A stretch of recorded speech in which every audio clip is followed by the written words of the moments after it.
sobre a importância de ser sal e luz. São duas coisas que estabelecem um referencial, que atrai para si a atenção. Ok? A Bíblia diz que todo aquele que acende uma lâmpada não a esconde embaixo da cama. A proposta da lâmpada é ser colocado num ponto bem visível, até porque para que se aproveite o máximo possível da luz daquela lâmpada. O sal é a mesma coisa. Ele é aquele que cumpre seu papel sem a necessidade de chamar a atenção. Todas as vezes que alguém, numa comida principalmente, falar do sal, é porque a comida provavelmente não está legal, certo? Se alguém falar do sal, é porque ou tem sal demais, ou tem sal de menos. Dificilmente alguém vai falar, nossa, o sal está na medida certa. Então a proposta de Deus é criar seus servos, porque as duas comparações são para nós: sal da terra, luz do mundo, é que nós nos tornemos uma referência para outras pessoas. A Bíblia diz que nós somos embaixadores dos céus aqui na terra, ou seja, alguém que não pertence àquela nação, mas que vai para uma base daquela nação em outra nação, certo? Você vai no centro do Rio de Janeiro, ali próximo a Presidente Antônio Carlos, há algumas embaixadas, dentre elas a dos Estados Unidos. Aquele ali é um território, é considerado um território americano dentro do território brasileiro. É assim que funciona. Nós recebemos informações bíblicas de que somos embaixadores de Deus, ou seja, a nossa casa, a nossa vida deve ser uma extensão do céu na terra. Por isso, a oração do Pai Nosso ensinada por Jesus, ele não disse, eu vou para o teu reino, ele disse, que venha o teu reino, certo? Por isso, Jesus ensinou a mulher samaritana, ora vem, que nem nesses montes e nem em Jerusalém adorareis o Pai. O que Jesus estava dizendo é, onde estiver um adorador, aquele lugar vira um ambiente de adoração. A minha proposta hoje é mostrar como pastor local, como pastor itinerante, certo? Normalmente a função de ensinar o que eu vou ensinar aqui hoje é uma função do pastor local e não do itinerante, certo?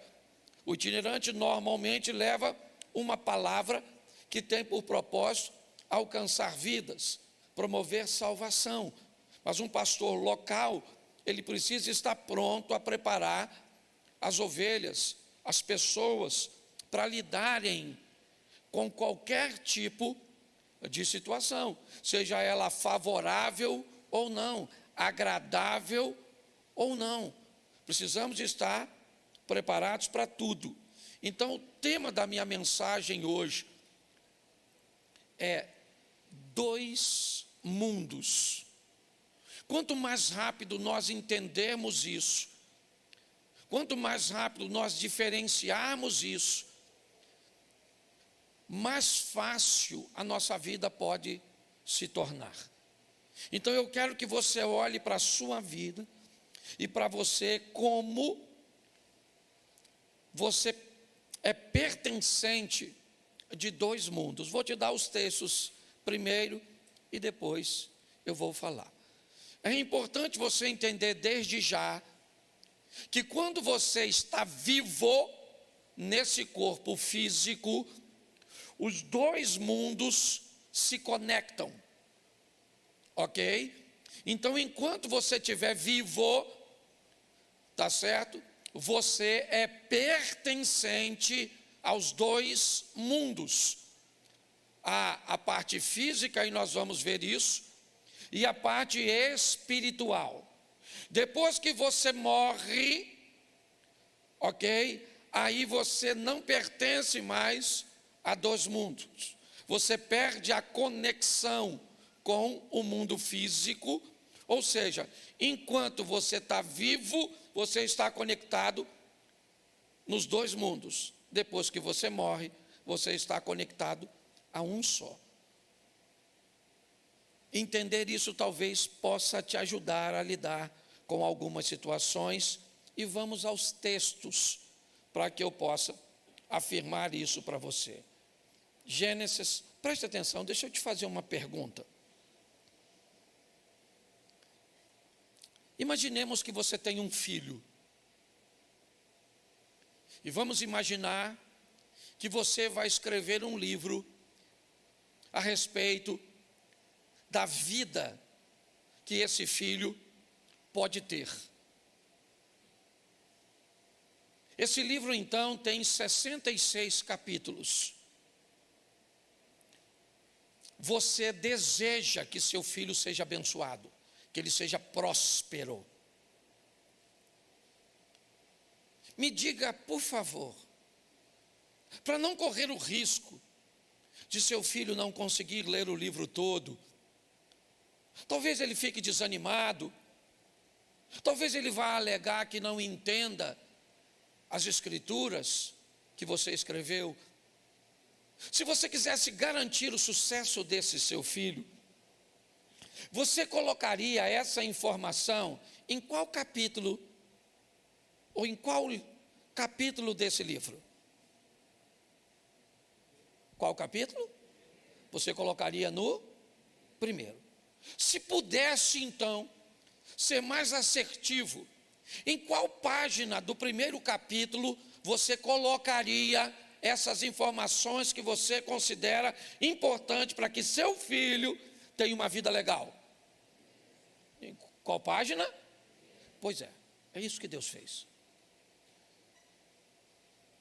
Percorrer o primeiro capítulo da Bíblia é tirar de lá, e eu já fiz isso aqui em outra ocasião, não vou fazer hoje. Tirar os ensinamentos que, se forem colocados na ordem correta e aplicá-los, não tem como sua vida ser um desastre, ser um caos. Não tem, é impossível, tá certo? É só para você entender como Deus cuida de nós, o carinho e o cuidado. Tá certo? Algumas pessoas até não gostam da frase, o Senhor vai te abençoar. Tem gente que, se você disser isso para ele, ele já vai te rebater. Deus não vai me abençoar, ele já me abençoou. Isso é uma verdade. Tá certo? Talvez não precisaria ser dita com tanto radicalismo, mas preste atenção no que eu vou te mostrar hoje e julgue entre mim e a minha palavra, entre o que você quer viver e o que você vive. Se você não está disposto a mudanças para viver o que quer, pelo menos seja forte o suficiente para se adaptar ao que está vivendo. Tá certo? É uma decisão que você tem. Eu não consigo mudar. Então tá bom, pare de reclamar, se adapte a essa dor, a essa escassez, a essa dificuldade, a esses problemas e vive esse estilo de vida. É um desejo, vamos dizer assim, é uma escolha sua. Desejo não, é uma escolha. Mas vamos lá ao texto, porque eu tenho 5 textos para mostrar a você. Gênesis 1:1, está aí a aplicação dos dois mundos, abrindo a Bíblia Sagrada. No princípio criou Deus os céus e a terra. Aqui nós fomos e estamos expostos aos dois mundos, a eternidade nos céus, ok? A eternidade, que ela é mais subjetiva, ela é mais tímida na manifestação, tá certo? Por exemplo, quando eu subo aqui para falar, Quando eu faço alguma coisa, eu canto, eu toco, quando eu apareço na execução de alguma coisa e eu recebo do que eu fiz os resultados, certo? Eu sou admirado por aquilo que eu faço, porque eu sou visto. Deixa eu te dizer uma coisa, eu já recebi boa parte do pagamento pelo que eu fiz. A Bíblia diz que há um galardão do outro lado. E não se espante se hoje você vê alguém que prega, que canta, que faz aqui, e um dia, quando virarmos essa página para o outro mundo, você vê alguém que estava sentado aí, que nunca pegou nesse microfone, com um galardão maior do que o que subiu aqui. Pastor, mas como pode ser isso se essa pessoa não fez quase nada? Ela pode até aparentemente não ter feito quase nada, mas ela não recebeu reconhecimento nenhum. E quem não recebe nada aqui, pode ter certeza que vai receber lá, porque Deus é justo. Então eu já estou tentando te avisar, certo? Que às vezes é legal fazer sem aparecer. Tá bom? Para depois não dar confusão. Eu sei que no céu não vai gerar isso, não é isso que eu estou dizendo, tá certo? Mas eu só estou te explicando como funciona. Então, os dois mundos, terra e céu, ok? Os dois são importantíssimos, não podemos negligenciar nenhum nem outro. A Bíblia é bem clara, o céu vem primeiro e sempre vai ser assim, porque a Bíblia quer dizer que esse é o mundo mais importante, porque ele é eterno, tá certo? Mas isso não menospreza o segundo mundo, o mundo terreno, certo? O mundo material. Então, aqui nós somos expostos como filhos a entender, existem dois mundos, um passageiro e transitório. Salmo 90, verso 10, ao homem está determinado viver, certo? E o prazo de vida é curto, ok? Você vai para Hebreus capítulo 9, verso 27, ao homem está determinado morrer apenas uma vez, vindo depois da morte o juízo. É assim que funciona.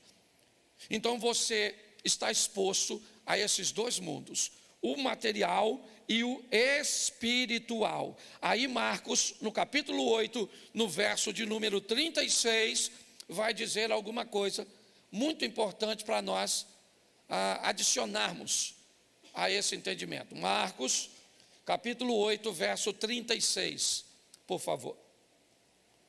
Depois nós vamos ao 6:33, tá bom? Vamos lá? Pois que aproveitaria ao homem ganhar todo o mundo e perder a sua alma. Aqui está falando dos dois mundos também. O que adianta alguém ter carro, casa, dinheiro, ter um bom casamento, criar bem seus filhos, ter saúde, ter imóveis, ter bens, ser um empresário? O que adianta essa pessoa ir muito bem no mundo material, no mundo terreno, e ter problemas com o mundo espiritual, que é eterno? Novamente a Bíblia está me alertando. Isso não significa que eu não posso ter todas essas coisas. Eu já vou te mostrar. Mas o que a Bíblia está dizendo, respeitem a ordem dos mundos. Aprenda a lidar com isso. Tá certo? Não adianta nada alguém, tá certo? Ganhar o mundo inteiro, ser bem-sucedido neste mundo e perder a sua alma. Pastor, mas então é melhor você ganhar a alma e perder o mundo? Também não concordo com você, não. Eu acho que dá para ir para o equilíbrio. Dá para ganhar o mundo, para ser bem-sucedido, dá para viver uma vida decente, digna, favorável e sem a necessidade de perder o mundo. Eu não gosto de ir para essa extremidade, não. Eu só me preocupo com o mundo material porque as coisas vão ficar assim. Aqui, o ensino bíblico não é esse. Não é assim que funciona. Você vai pegar os patriarcas no Velho Testamento, ok? Você vai ver todos eles vivendo um ambiente equilibrado. Tá certo? O que você pode talvez querer olhar é para os mártires do Novo Testamento, e aí você não vai encontrar gente que vive muito, mas para a época todos eles eram considerados, ou a grande maioria, bem-sucedidos. Na época de Pedro, ser dono de um barco e ter uma pequena cooperativa de pesca, já fazia esse cara alguém que estava muito à frente dos outros. Você vai ver a postura do apóstolo Paulo, você vai ver a própria profissão e a postura do Mateus, que era cobrador de impostos. Você vê que todos eles tinham uma estrutura legal, tá certo? Então é importante criar esse equilíbrio. Então a Bíblia diz que eu tenho que ter o cuidado, certo? Para não me preocupar demais com o primeiro mundo, ok? Que é esse mundo físico, material que estamos inseridos, e perder a alma. Mateus 6,33, eu acho que eu tinha falado Marcos, mas é Mateus 6,33, depois Lucas 12. Mateus 6,33. Só voltar um. Está no 34. Volta para mim para o 33. Isso. Buscai primeiro o reino e a sua, e todas essas coisas, presta atenção, não está escrito todas as coisas. Tem gente que quando lê esse texto, lê assim: buscai primeiro o reino de Deus e a sua justiça, e todas as coisas vos serão acrescentadas. Não é todas as coisas, é todas estas. E se você quiser saber o que são estas, é só ler os versículos anterior. Olha como é que é simples. Não andeis ansiosos, não se preocupe com a sua roupa, com a comida, não se preocupe. É isso que a Bíblia... Para de dizer que a Bíblia está dizendo que vai te dar tudo. Adaptando um texto, tá certo? Então, está bem aqui, buscai primeiro o quê? O primeiro reino, aquilo que está escrito em Gênesis capítulo 1, verso 1, tá certo? Aquilo que nós lemos em Marcos. Agora, então eu busco primeiro o reino e a sua, e então todas essas coisas materiais necessárias, emprego, casa, carro, todas essas coisas me serão, isso é só você ler anterior, o que a Bíblia está dizendo é isso. Eu busco primeiro prioridade, por quê? Porque é eterno, está certo? Está lá na Bíblia. Não busque tesouro na terra, onde traça, ferrugem e ladrão pode roubar, mas buscai tesouro no céu, onde não há traça, ladrão, nem ferrugem. A Bíblia está falando de dois mundos, esse aqui e o outro que virá depois. Lucas 12, 5. Esse culto é mais curtinho, então não dá para... Eu, porém, vou mostrar a quem vocês devem temer. Temam aquele que depois de matar tem poder para lançar no inferno. Sim, digo que a esse vocês devem temer. Preste atenção. Olha o que o texto está dizendo. Dois mundos. Eu vou dizer a vocês a quem vocês devem temer de fato. Não temam aqueles que podem matar apenas o corpo, ok? Ou seja, acabar com a sua vida terrena. Tema aquele que pode, além de acabar com a sua vida terrena, depois disso, ainda lançar você no inferno. Ou seja, os dois mundos estão postos aí de novo. Apocalipse 21, 8. Olha o que está escrito. É aquela relaçãozinha. Apocalipse 21, 8. Vamos lá? Quanto, porém, aos covardes, aos incrédulos, aos abomináveis, aos assassinos, aos imorais, aos feiticeiros, aos idólatras e todos os mentirosos, a parte que lhes caberá, certo? No lago que está, certo?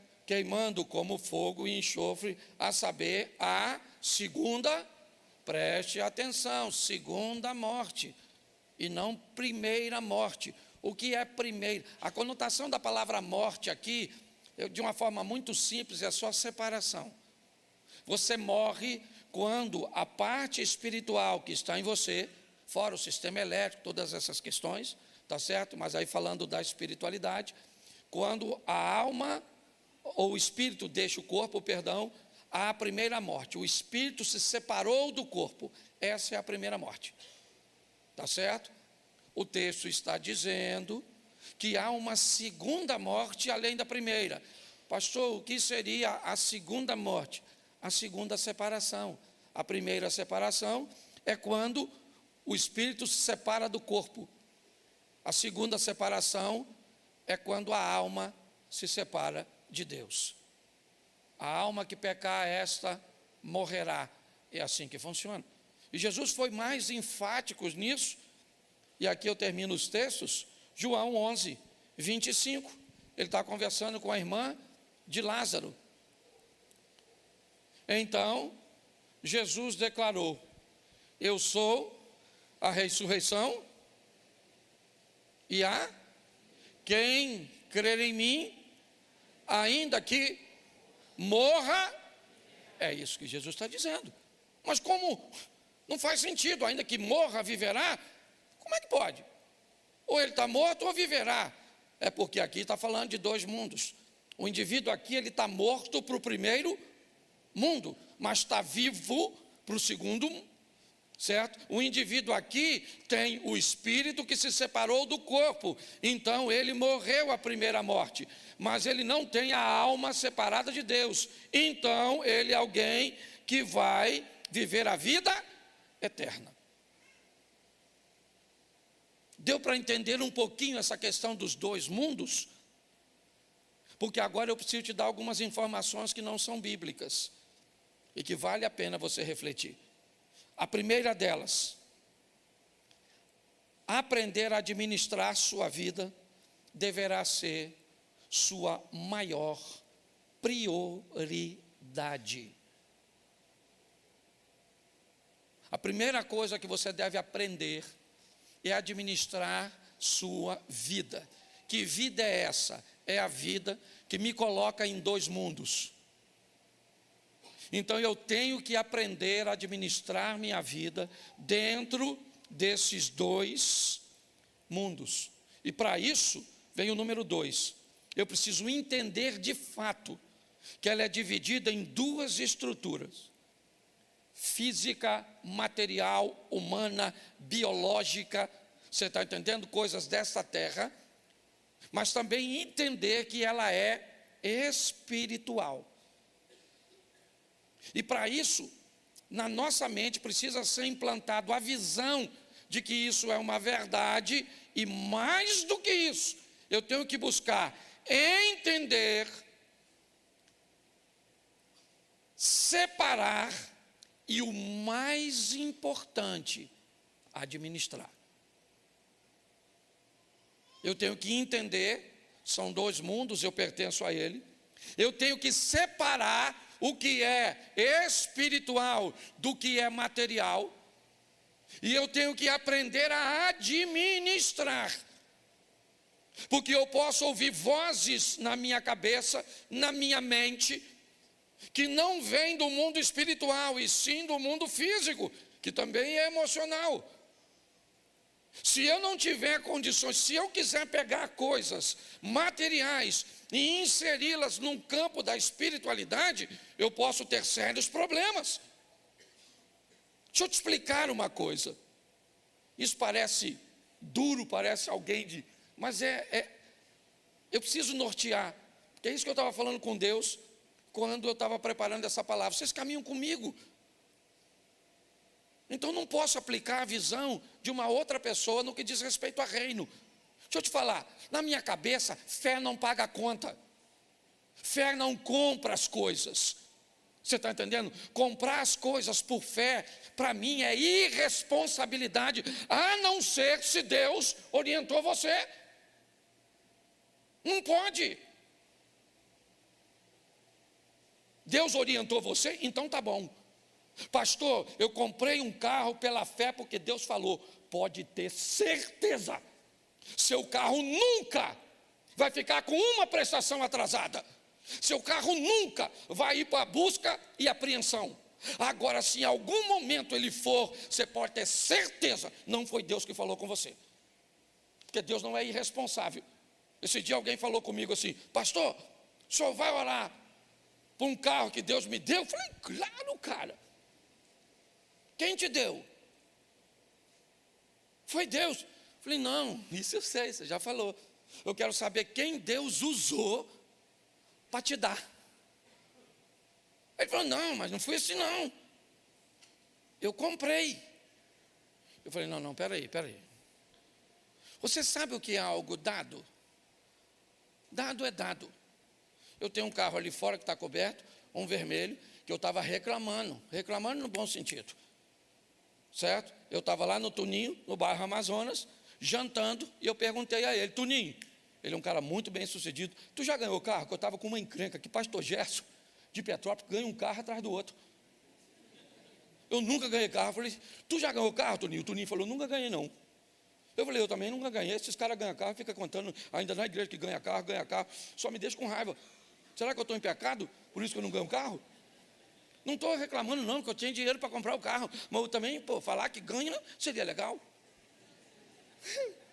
Peguei meu carro, ele falou que não tinha ganho, e eu também não ganhei, peguei meu carro e saí. Quando eu saí do Mendanha, que eu peguei a Avenida Brasil, o cara me manda a foto de um carro. E aí, pastor, olha que carro legal. Eu olhei, um Fusca, um Zé do Caixão, vermelhinho, bonito, um troço, Fusquinha guarda-porta. Falei: nossa, que Fusca bonito.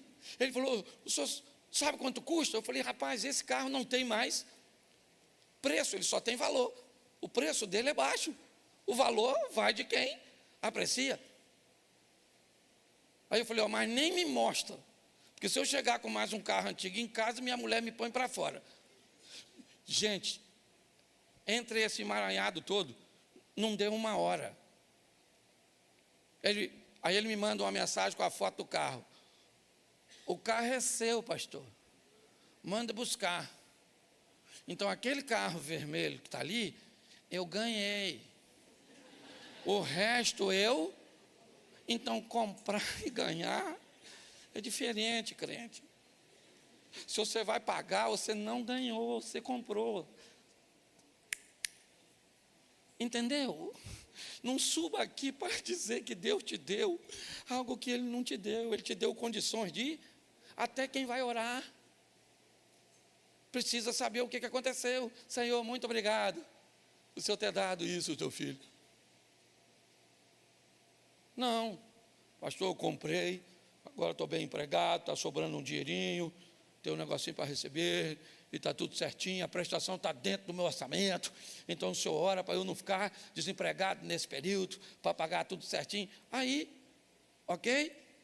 Então as pessoas precisam ter o cuidado para não misturar as coisas, administrar as duas vidas. Misturar as duas vidas pode ser desastroso, exaustivo e pior, pode prejudicar a sua fé. Pode prejudicar a sua fé. Se você não sabe diferenciar o que é espiritual, certo? Porque é material, porque é humano, você pode ter sérios problemas para vivenciar isso. E qual é um dos grandes desafios? É que a vida terrena, a vida neste mundo, ela está totalmente integrada a um outro ser humano. Talvez esse seja o grande desafio. A vida neste mundo, preste atenção, a coisa mais importante neste mundo, para Deus, são pessoas e não são coisas. A maior lição que nós precisamos aprender desses dois mundos, é que no mundo físico, tem muita coisa importante, significativa, sim, mas a coisa mais importante é o ser humano, o que nós hoje se não prestarmos atenção, não estamos nos preocupando. Estamos perdendo o interesse, certo? E aí vamos precisar ter um amor incondicional. Não interessa, meu irmão. O cara é um mendigo, ele é um milionário, ele é hétero, ele é homo, ele é branco, ele é preto. Não interessa. Você está entendendo? Ele é bom, ele é ruim, certo? Nós temos que ter um amor pelo outro de forma incondicional. Mas aprenda, por favor, misturar amor ao próximo com proximidade com o próximo também pode ser um grande problema.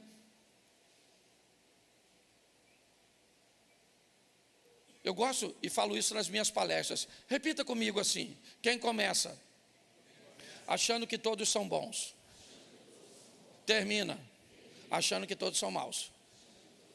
Quem começa achando que dá para viver com todo mundo, termina achando que não dá para viver com ninguém, porque não sabe separar.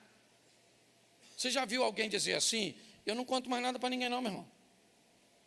Chega. Você sabe por que as pessoas não contam mais nada para ninguém? Porque já contou para quem não devia e virou fofoca. Eu não ajudo mais ninguém não, cansei de ser bobo. Senão você continua bobo. Só que você foi um bobo que ajudou todo mundo e agora virou um bobo que não ajuda ninguém. Porque você sequer é capaz de separar o necessitado do aproveitador. E se alguém te fez mal e te deixou mal, esse alguém não é seu inimigo, ele é seu mestre, ele é seu discipulador. Ele foi tão bom em te fazer maldade, mas tão bom que ele te ensinou, além de fazer maldade para você, ele fez você ficar mal também. Então hoje as pessoas vêm falar comigo, eu vejo a confusão que essas pessoas estão. Ela não sabe o que é material, não sabe o que é espiritual, ela não sabe que no material pode ter questões neurais, né? Pode ter questões biológicas, pode ter questões emocionais, elas estão todas atrapalhadas. Então ela está procurando relacionamento com outra pessoa, certo? Nessa confusão mental, e aí enfia o mundo espiritual, dizendo que o mundo espiritual tem que trazer uma pessoa para a vida dela, e aí a vida vira uma loucura. Então eu vou te dar algumas... Uma coisinha importante também, se você quer entender sobre esse mundo que você está inserido. Ele não trabalha com compensação. Não acredite nisso. Ok? Eu dou umas cestas básicas aqui, mas eu tenho um relacionamento extraconjugal aqui.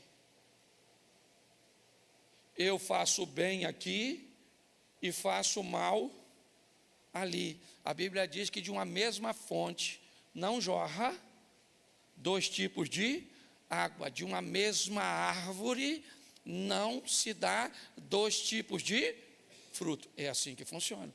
Então, por favor, tá certo? Cuidado com essa visão. Eu tenho visto, até que no nosso meio eu não vejo muito. Fora, certo? É muito comum ver isso no meio dos abastados, sabe? Das pessoas de recursos, que aí manda oferta para não sei onde, manda dinheiro para não sei o quê, é o Vale do Jequitinhonha, é aquilo ali, e faz umas casas para não sei o quê, e manda, e você vai falar com ele, ele vem conversar com você, como se ele tivesse pagando, ok, pelos seus delitos. Muito cuidado, porque nenhum dos dois mundos funciona desse jeito não. Nenhum. Nem o físico funciona assim. A maioria dos físicos, quando você faz muito por alguém, tá certo? Ele também não é capaz de reconhecer. Então, pastor, como é que eu faço para lidar com os dois mundos? Eu te mostro aqui. Quer ir bem no mundo espiritual? Conheça a Bíblia. E conheça a verdadeira Bíblia. Pastor, tem Bíblia falsa. Não, não tem Bíblia falsa. Tem interpretações que fogem da verdade. Mas, pastor, como é que eu me afastaria disso? É muito simples. Lendo você mesmo. Quando você deixa os outros lerem por você, você vê um escândalo daquele. Na época, eu não lembro o repórter que foi, entrevistando um senhor que leu adúltera. E leu adultera no lugar de adúltero. Certo? E isso fez com que ele pegasse a mulher do membro. O pastor. Ele leu assim, vai lá e adultera com a mulher do seu irmão. Ele mostrou o texto para o irmão disse, é isso que está escrito? É, então pega. Quando o repórter foi entrevistar ele, o pastor, o repórter disse, não, mas não está escrito adultera não, está escrito adúltera. Ou ainda bem que o senhor me falou. Mas já tinha pego, a casa já caiu. Sabe qual é o problema? O problema é que a maioria das pessoas fica com a leitura dos outros.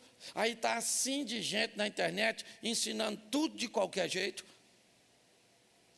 Tá certo? Aí a sua vida está toda bagunçada, porque você fica escutando aqui, escutando ali, escutando lá. É um problema sério. Então, você quer ir bem na sua vida espiritual? Conhecimento bíblico.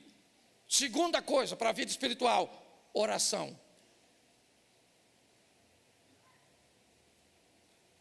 Eu tenho muito cuidado quando falo sobre isso, porque tem duas coisas que me movem. Cláudio Duarte, talvez não seja o seu modelo. Estou dando a vocês porque eu sou pastor da igreja. Então, como pastor, de certa forma, eu tenho um modelo a oferecer. A Bíblia é bem clara. Você nunca será ouvido pelo muito pedir. Está na Bíblia. Mas, pastor, a Bíblia diz, orai sem cessar. Sim, mas a pauta da sua oração, que deve ser incessante, não deve ter a ver com você. O problema não é o tempo que você ora. São duas coisas que você tem que ver. A pauta. Se a coisa mais importante neste mundo físico é o bem-estar das pessoas, a Bíblia diz, devo orar pela paz de Israel, devo orar pelos necessitados, devo orar pelos doentes, eu preciso canalizar minha oração em prol das outras pessoas. E quando a Bíblia diz orai sem cessar, a maioria das pessoas entendem que a oração é para si mesmo. E quando você precisa orar muito por você, é porque você normalmente negligencia a administração de mundo físico. Isso é uma realidade. Então não é o quanto você ora, é a pauta. Eu converso muito com minha esposa. Tá bom, eu quero saber qual é a pauta. Isso é que vai dizer sobre a intimidade de vocês. Não é o quanto vocês conversam sobre os filhos, sobre a igreja, mas quando é que a conversa tem a ver com vocês? O amor de vocês, a comunhão de vocês, a união de vocês. Quando a pauta, certo? Porque a pauta é o assunto que é importante. Então eu preciso da verdade e eu preciso da oração. Porque a oração também me ajuda a entender aquilo que eu li. Terceiro, obediência ao que eu li. Olha, depois de Deus, a pessoa que mais entende de Bíblia se chama Satanás, o diabo. Ele é o maior entendedor de Bíblia mas ele é obediente? Sim ou não? Então qual é a diferença entre Satanás e um cristão? É que Satanás conhece a Bíblia, mas não obedece. E o cristão conhece a Bíblia e obedece. Então o mundo espiritual eu preciso conhecer e obedecer. Isso. Quer melhorar o mundo espiritual, o relacionamento nessa área e nesse ambiente? Jejue. Jejum. Jejum estabelece de uma forma simples duas coisas: poder e proximidade. É isso. No jejum você se aproxima de Deus e adquire do jejum poder para enfrentar coisas que sem ele você teria muito mais dificuldade. Tudo isso é mundo espiritual e bons relacionamentos. Salmo 1. As coisas sempre começam ali no início. Primeiro, bem-aventurado o varão que não anda segundo o conselho dos ímpios, não se detém no caminho dos pecadores, não se assenta à roda dos escarnecedores, antes tem seu prazer na lei do Senhor, e na sua lei ele medita de dia e de noite, e será como uma árvore plantada junto ao ribeiro das águas, cuja as folhas não caem, e os frutos, está tudo escrito lá no Salmo. Então, se eu quero desenvolver uma vida espiritual, você vai me perguntar, pode ver, meu filho está aqui. Você perguntar a ele quantas vezes me viu jejuando, me viu orando, me viu... Pouquíssimas vezes. Pouquíssimas vezes. Certo? Não tem a ver com o que as pessoas estão vendo que você faz, a não ser que você queira estabelecer um exemplo. Aí é outra coisa. Tá certo? Mas é importante nós entendermos isso. Então eu quero desenvolver o mundo espiritual, o que eu faço? Eu leio a Bíblia, eu oro, eu obedeço a Deus, eu jejuo e eu estabeleço bons relacionamentos. Bom, então vamos agora sair do mundo espiritual e vamos para o mundo físico. O que eu tenho que fazer para entender e viver bem no mundo físico? Primeiro, de tudo que se deve guardar, guarda em primeiro lugar o seu coração, porque é dele que procede as saídas da vida, é o que diz a Bíblia. Guardar sua mente, guardar seus pensamentos, observar o que você está assistindo, o que você está conversando, o que está entrando. A mente, sabe o que ela é? Ela é como se fosse um almoxarifado. Pensa, você vai numa empresa e vê o almoxarifado. Se você observar o almoxarifado da sua loja, todo mundo vai saber o que sua loja vende, porque o que sai na loja é exatamente o que entra no almoxarifado. Então, não é difícil saber o que você está vivendo, é só olhar o que você está fazendo, é só olhar as suas escolhas. Quando você olha para alguém e vê o que ele está fazendo, como ele está se posicionando, não tem como entrar nele coisas boas e sair coisas ruins. Isso é uma coisa muito simples. Por isso que eu estou dizendo, não tem que espiritualizar. Isso aqui não. Guarda o seu coração, porque está nele, ou é dele que procede as saídas da vida. Segundo, aprenda, está na Bíblia, o dinheiro por tudo responde.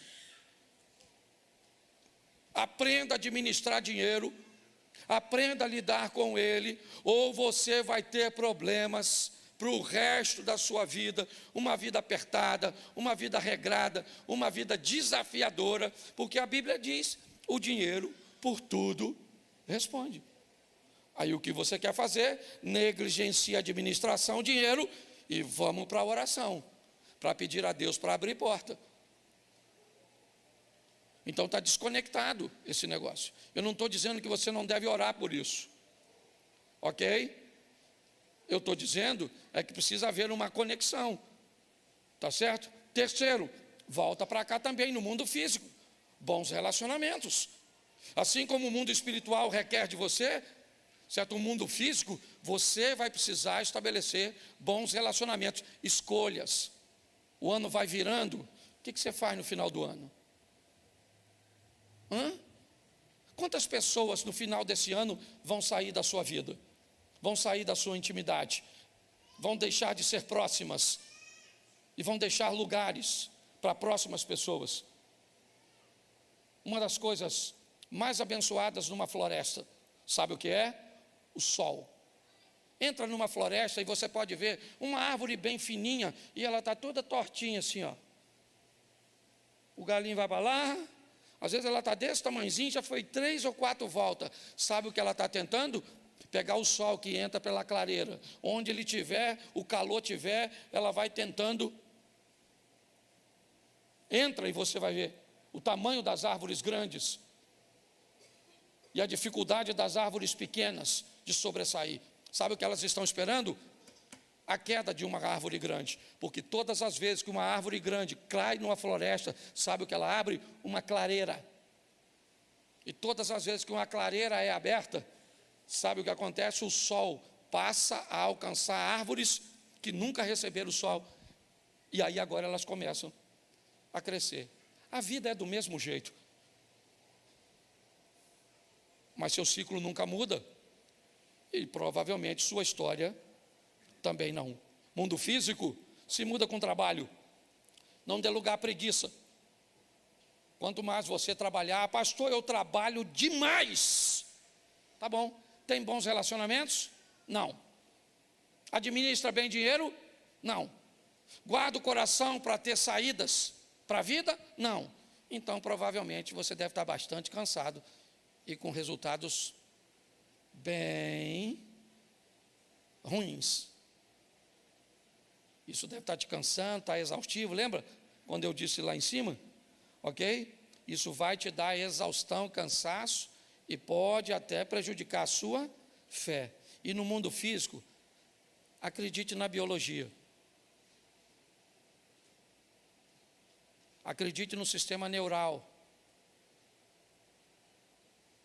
Acredite. Pare de achar que tudo é do mundo espiritual. Cuide. Hoje a viagem que eu fiz até chegar no aeroporto, foi com um cientista, ele estava indo para Copenhague, Dinamarca, é isso? É isso? Ele estava indo para Copenhague, ok? Por uma conferência onde ele ia palestrar e nós viemos 2 horas conversando. E eu vi a importância de entendermos isso, o que somos nesse corpo aqui. Quanto mais rápido nós entendermos isso, irmãos, mais fácil vai ficar. Ah, pastor, mas Jesus disse, no mundo tereis aflições. Ele disse, mas ele também disse, eu vim para que tenham e a tenham em. Então decide o que você quer ficar. Você quer isolar um texto e viver ele? Eu vou respeitar. Só que, goste você ou não, existem 2 mundos, você está inserido nele, ok? Então, aprenda a administrar, ou aprender a administrar a sua vida deve ser sua prioridade. Entender que ela funciona em 2 estruturas vai ser para você algo libertador. Mais do que entender isso, implantar uma visão na nossa mente, buscar entender, separar e administrar. Se você mistura os 2 mundos, não sabe o que é espiritual, não sabe o que é físico, não entende o que ouve, não entende o que fala, se atrapalha quando compra, se atrapalha na escolha de pessoas, e aí inevitavelmente isso vai ser desastroso, exaustivo, e é só uma questão de tempo até a sua fé ser abalada. Essa é a verdade. Conheça a Bíblia, ore, obedeça, jejue e ande com boas pessoas. Isso vai fortalecer você para o mundo espiritual. Guarde seu coração, aprenda a administrar dinheiro, tenha bons relacionamentos, trabalhe e acredite que às vezes você vai precisar de um ansiolítico, às vezes você vai precisar de um profissional da área da saúde emocional, às vezes você vai precisar de um psiquiatra, certo? Porque por não acreditar nessas coisas, até hoje, na igreja, não só na igreja, mas na maioria dos lugares, se você falar, eu estou indo no psiquiatra, alguém vai falar, fulano está doido. Só para você entender como funciona. Está na hora de melhorarmos a nossa vida. Isso. não depende de Deus, depende de nós. A primeira coisa que Jesus vai mostrar em suas palavras, em suas atitudes, é o reconhecimento do céu, da prioridade do céu, de fazer a vontade de Deus. Mas segundo, o reconhecimento da autoridade de seus pais, daqueles que estão sobre ele. Não se esqueça que ele é o próprio Deus, sendo cuidado por homens, por seres humanos. É o divino sendo cuidado por um indivíduo carnal. E ele não tem problema nenhum de obedecer a essa hierarquia. O texto diz: ele ficou quieto, foi para casa e lhe foi sujeito. Obedecia seu pai e a sua mãe. Talvez isso nos mostre porque ele foi bem sucedido. Talvez essa seja uma grande lição de Jesus para todos nós, que muitas vezes não atentamos. Que uma das melhores maneiras de sermos bem-sucedidos nessa terra é obedecermos aos nossos pais. É o reconhecimento de autoridade. Você quer o segundo texto? Eu vou dar para você porque é rapidinho. Capítulo de número 3, verso de número 15. Agora ele tem 30 anos de idade.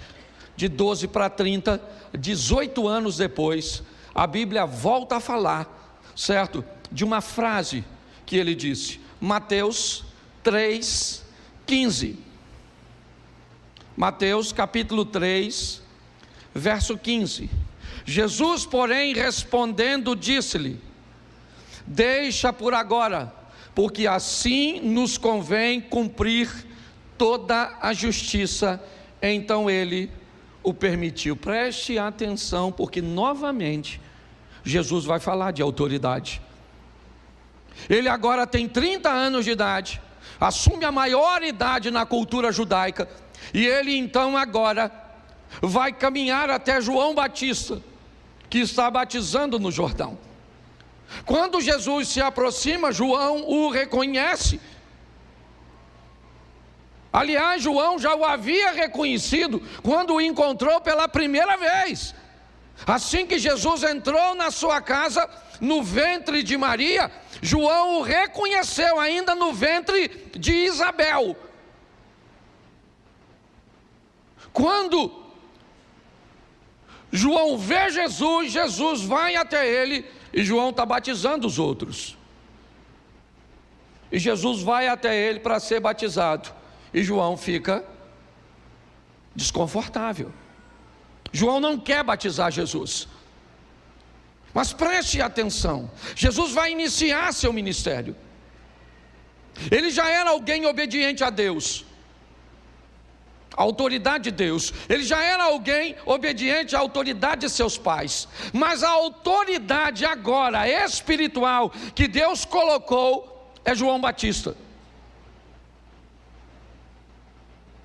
Mais uma vez Jesus vai mostrar o que é o reconhecimento à autoridade. João diz: não, está errado, eu não posso te batizar. Mas Jesus disse: deixa por agora, é assim, João, porque assim nos convém cumprir a justiça. Deus colocou você neste momento sobre mim, e eu não tenho nenhum problema. Preste atenção. Hoje nós temos uma dificuldade tão grande de reconhecimento de autoridade.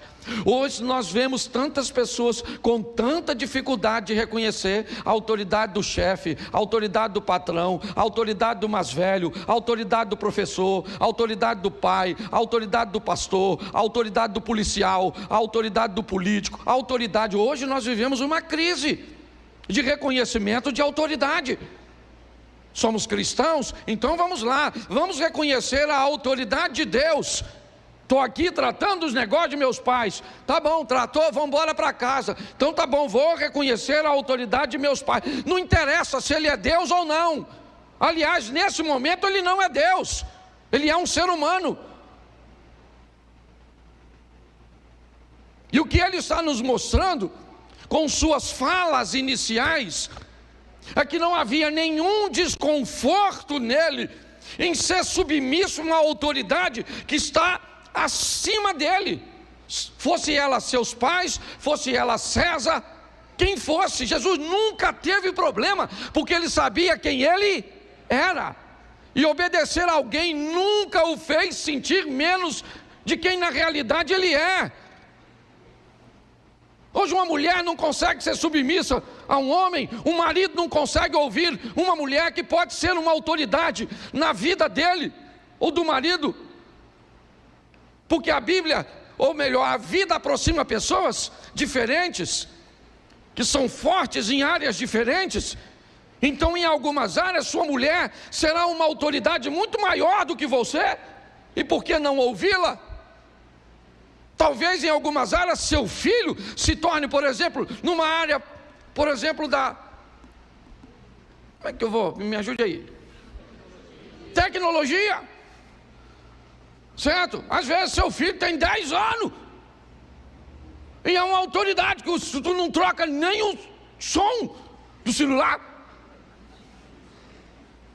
Certo? Mas as pessoas têm uma dificuldade, meu irmão, de reconhecer a autoridade. Jesus não tinha. Era para estar debaixo de José, mas estou aqui, estou obedecendo a Deus, estou obedecendo a César, eu estou obedecendo ao que Deus criou, estava aqui, certo?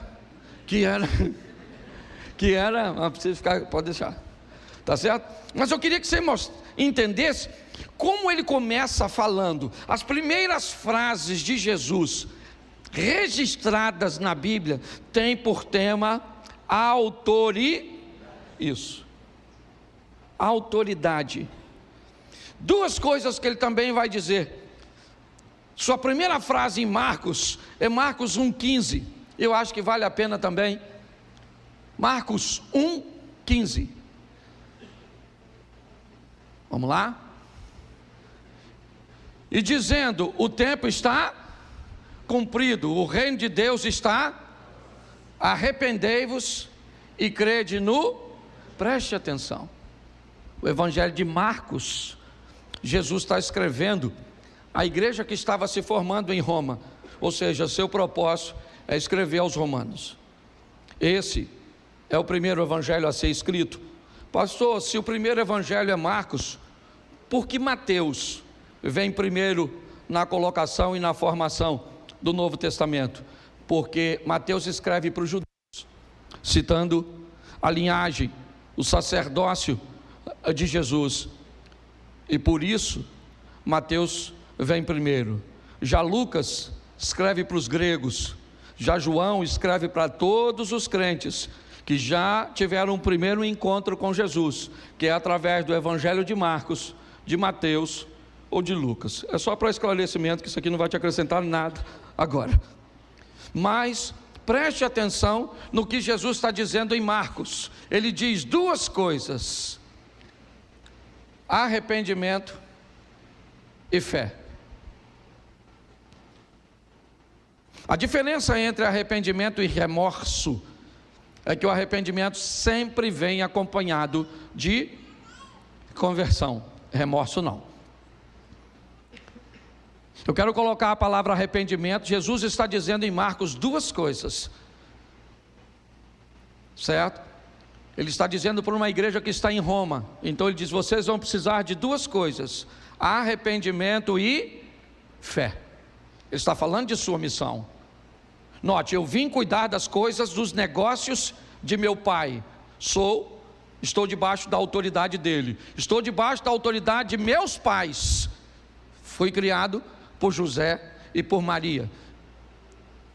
Estou debaixo da autoridade de João, porque ele é o anjo, aquele que irá preparar o caminho. Então ele está tudo certinho. Ele está buscando fazer tudo direitinho. E agora o que ele está dizendo é: eu preciso, com aquilo que eu vou fazer, para que eu consiga alcançar vocês, que vocês se arrependam e tenham fé. Porque senão a missão não vai ser cumprida. Quer o próximo texto? Vamos a João. Primeira fala de Jesus no Evangelho de João é João 1,38. E Jesus, voltando-se e vendo que eles o seguiam, disse-lhe: lê para mim. Disse-lhes o quê? Isso. Quando você vai ver a Bíblia, a única coisa que vai estar em vermelho é que buscais. Desse texto todo aqui que você está lendo, a única coisa que Jesus disse foi o quê? Que buscais. Só isso. No Evangelho de João ele está fazendo uma perguntinha só. A primeira pergunta dele é: o que vocês estão buscando em mim? Note que em Marcos ele diz: arrependam-se e tenham fé. Mas agora em João ele diz: o que vocês estão buscando em mim? É cura? É libertação? Vocês estão querendo pagar uma dívida? Vocês estão querendo resolver um problema no casamento de vocês? Qual o motivo? Por que é que vocês estão me buscando? Quais são as expectativas que você tem em torno de se relacionar comigo? Para que vocês me querem? É isso que ele está dizendo. Preste atenção, porque um texto ele vai completando o outro. Eu li, porque eu separei aqui 10 frases ditas por Jesus. A primeira é o reconhecimento de autoridade de Deus e de seus pais em Lucas 2. A segunda é o reconhecimento da autoridade de João Batista sobre ele, Mateus 3:15. Depois é ele falando da sua missão em Marcos 1:15, onde ele fala de arrependimento e fé. A quarta está em João 1:38, onde ele pergunta: o que vocês estão buscando? Vocês vieram à igreja para quê? O que vocês querem comigo? O que vocês estão querendo comigo? É isso que ele está perguntando. No Evangelho de João, a história começa assim: o que você está buscando em mim? Jesus teve sucesso porque tinha conhecimento daquilo que ele iria realizar. É outra coisa que muita gente acha que Jesus citava a Bíblia porque usava seu poder sobrenatural para lembrar de texto bíblico. Jesus usava a Bíblia por quê? Por que ele usava o texto sagrado? Porque lia.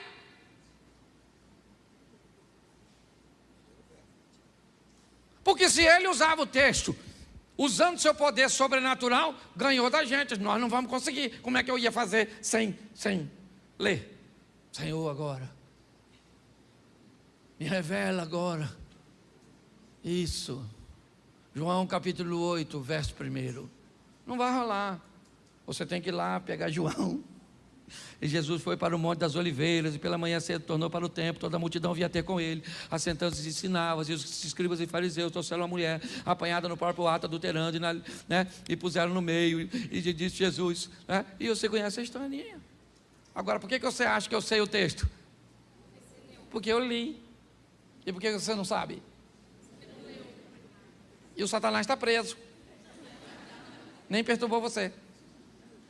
Conhecimento daquilo que você vai. Por isso que ele tem conhecimento. Lucas 2:46, coloca aí. Quer fazer as coisas, quer montar um negócio, não tem conhecimento do negócio. Quer construir um relacionamento amoroso, não tem conhecimento da pessoa. Quer arrumar um amigo, não, e aí depois reclama. Tudo para mim dá errado. Esse dia um cara falou comigo: pastor, eu vou contar minha história para o senhor ver onde eu errei. Ele me contou a história dele. Eu falei: rapaz, eu estou tentando ver onde você acertou. Porque você errou foi quase tudo.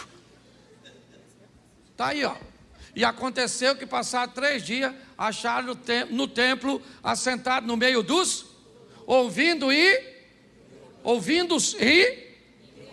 quem é que estava lá?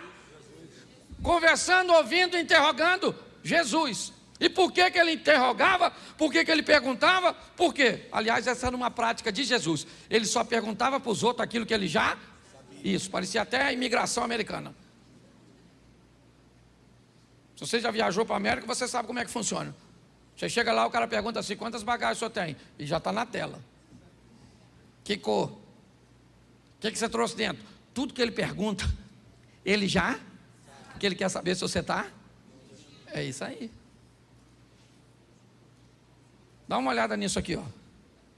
Jesus conhecia. E vou te mostrar agora como é que ele conhecia. Presta atenção. Mateus capítulo 4, verso 4.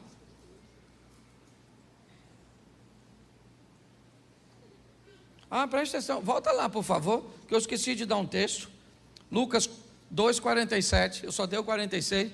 Bota aí o 47, querido. E todos os que o ouviam, admiravam da sua e da sua. Isso. Por que ele respondia? Porque ele sabia o que estava falando. Você está entendendo? Tem gente que vai evangelizar alguém, se alguém colocar uma palavra, já desmontou toda a sua fé. Sabe nada. O WhatsApp ele lê o dia todo. Essas porcarias do TikTok, desses troços que a gente fica vendo assim, ó. Venha um, vê outro, passou o dia. Tempo para ler a Bíblia nós não tem. Virou até culto da Assembleia de Deus agora, não é verdade? Um culto de doutrina. Não, mas é verdade mesmo, o povo não lê nada. Diz que o crente lê muito sobre o pouco e fala muito sobre o pouco que lê. Você tem que ler a Bíblia todo dia, rapaz. Você não abastece, você não come todo dia, toma banho todo dia, escova o seu dente todo dia. Todo dia você tem que ir lá. Eu não entendo nada, não se dane se você não entende ou não entendo. Pega lá e lê que entendi nada. E vai embora. Mas e a hora que o diabo tentar? Aí o Espírito Santo faz você lembrar. E se você não leu? Vou lembrar do WhatsApp. Aquela tentação, vou lembrar daquele vídeo que eu vi no WhatsApp. Aí você está ferrado. Não precisa entender para ler a Bíblia. Na Bíblia você lê. A hora que você precisar, ele faz você lembrar. E você não lê, não lembra de nada. Nem que Deus te ama. E que você vai vencer. Aí não precisa nem de gigante para te vencer. Até um anão. Mateus capítulo 4, verso 4. Já estava aí. O cara está rápido, está com mais fé que eu. Ele, porém, respondendo, disse: Está. O que Jesus disse? Está? E por que ele disse está escrito? Porque ele leu. Entendeu? Não entrou senão. Ele leu. Pastor, eu não gravo o texto bíblico. Infeliz, você não lê.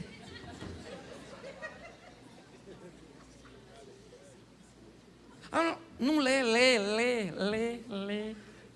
Sabe aquela historinha do garotinho que perguntou ao pai o que era aquele livro que tinha na casa dele? O pai dele falou: isso é uma Bíblia. E o garotinho falou: o que é a Bíblia? O pai falou: o livro de Deus. O garotinho falou: que legal. Passou um mês, o garotinho perguntou de novo: o que é isso, pai? Ele falou: sim, menino, isso é a Bíblia. Ele falou: o que é a Bíblia? Ele falou: o livro de Deus, menino. Na terceira vez, o garotinho perguntou: o que é isso? Ele falou: a Bíblia. O que é a Bíblia? O livro de Deus.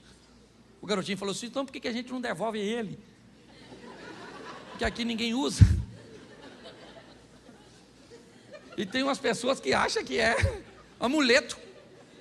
E abre assim no 91. Sua casa está protegida.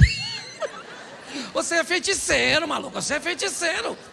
Se você achar que é uma Bíblia aberta, tem uns caras que botam na frente do carro. Deve ser para Deus morrer primeiro. O que muda a sua vida são suas decisões, gente. É assim que funciona. O diabo usou um texto bíblico, sim ou não? E aí o que Jesus falou? Aí, maluco, chifrudo, está escrito: nem só de pão viverá, mas de toda a palavra que sai da boca de...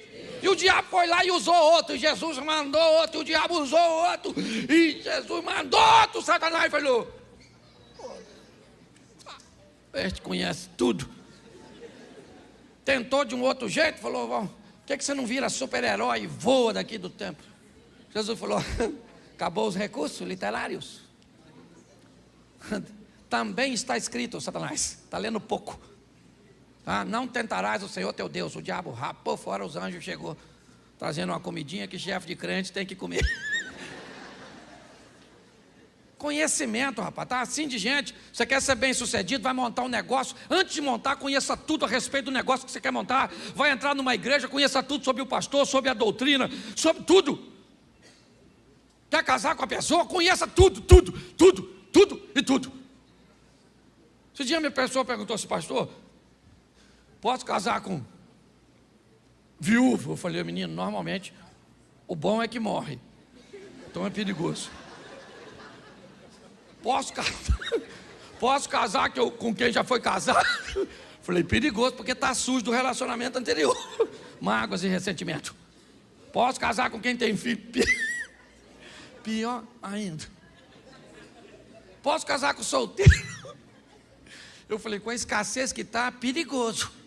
Por que está solteiro até hoje? Com uma demanda tão grande, não é? A pessoa não sabe nada de nada. E pior, tem fé, meu filho, tem fé. Vou te mostrar Jesus de novo. Mateus 19, 7. Mateus 19, 7. Olha só, que coisa maravilhosa. Disseram-lhes então: por quê? Presta atenção que é uma pergunta. Por que mandou Moisés dar a carta de divórcio e repudiá-la? Olha só o que eles estão fazendo, buscando o conhecimento de Jesus em torno de divórcio. O que eles sempre trazem para Jesus são assuntos de alta complexidade. Eles são doutores da lei. E por que eles são doutores da lei? Por que eles sabem a Bíblia, talvez, até mais do que Jesus? Por quê? Eles não são Deus. Porque eles estudaram a Bíblia, porque eram rabinos, porque eram escribas, porque eram estudiosos. Pare de achar que Jesus viveu coisas extraordinárias porque era um ser celestial. Não. Ele viveu coisas extraordinárias para mostrar que seres humanos comuns podem viver coisas extraordinárias, obedecendo princípios. É isso. E um dos princípios foi a hierarquia que eu falei, e agora o conhecimento. Perguntavam a ele: como é que eu alcanço o reino de Deus? Sabe o que Jesus dizia? Como é que está escrito? Aí dizia o texto, ele dizia: muito bem, então vai e cumpre. Você quer obter sucesso? Faça como ele. Conheça